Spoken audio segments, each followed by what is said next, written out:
In the world of superheroes, it's pretty simple, right? The hero beats the bad guy. But what if your enemy's death was only the beginning of the real fight?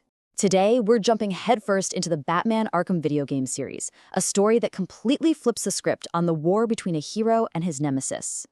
See, this franchise isn't just about cool gadgets and taking down thugs. It is a deep psychological dive into the unbelievably twisted bond between Batman and the Joker. And it asks a terrifying question. What if your greatest enemy isn't trying to destroy you, but is actually trying to prove that you're exactly the same? Let's break down how this whole twisted war plays out. All right, so to really get what's going on between these two, we've got to trace their history. We're going to map it out across the main games in what everyone calls the Arkhamverse. And this isn't just a flash in the pan. We're talking about a conflict that spans a full decade of Batman's career. It starts with their very first fateful meeting and goes all the way to its truly haunting end. It all kicks off in Arkham Origins. Picture this. A younger, less experienced Batman is out on Christmas Eve. And the Joker, cleverly disguised as the crime boss Black Mask, puts a massive bounty on his head. Suddenly, all the world's deadliest assassins are in Gotham, and for Batman and Joker, this is their first dance.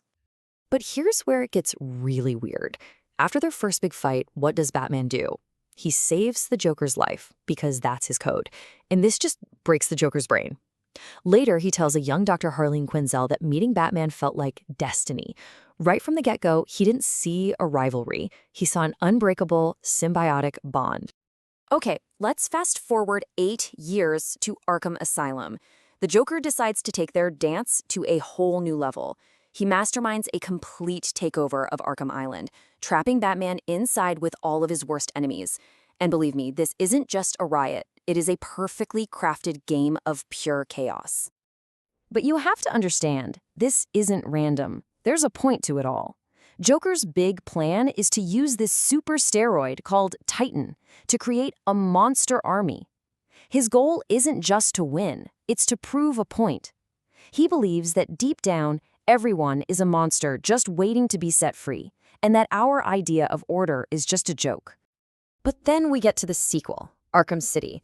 And this is where their relationship takes a turn that's dark, deeply personal, and totally permanent.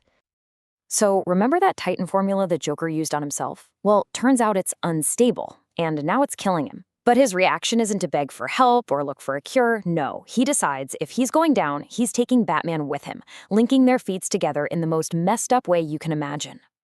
He literally infects Batman with his own diseased blood. It's an act of biological warfare that makes their fight incredibly personal. All of a sudden, Batman isn't just fighting for Gotham anymore. He's fighting for his own life. And then, the unthinkable happens. In what has to be one of the bravest moves in superhero storytelling, the Joker actually dies. For real. You'd think that would be the end of it, right? Joker's gone, roll credits. But not in the Arkhamverse. Here, death isn't an ending.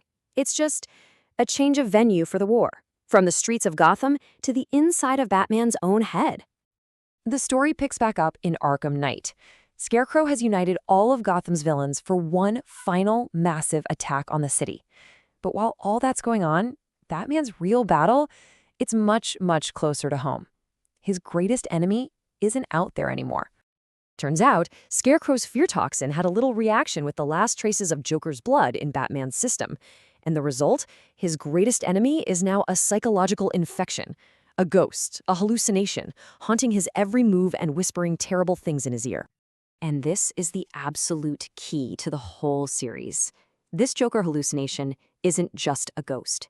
He is the living embodiment of Batman's single greatest fear, that this violent, lonely crusade of his is slowly turning him into the exact same kind of monster he fights every night. The Joker literally becomes the voice for all of Batman's rage, his trauma, and his terror of losing himself. So, even after the huge, epic ending of Arkham Knight, the Joker's shadow just lingers. His influence keeps stretching on, right into the future of the Arkhamverse.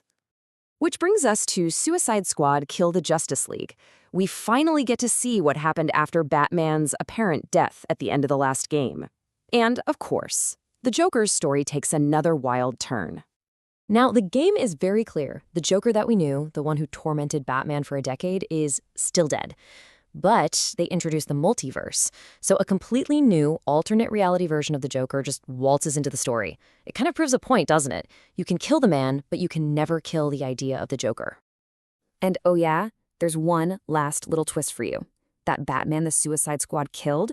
Turns out he was a clone made by Brainiac. The real Batman, the one who went through that whole decade-long psychological war with the Joker, he was alive the whole time. When you step back and look at this entire 10-year saga, it all really boils down to this one idea: identity dependency. It's this psychological concept where you basically need your enemy to know who you are. The Joker needs Batman to give his chaos a purpose. And in a really dark way, Batman needs the Joker to justify his own extreme crusade. They keep each other going.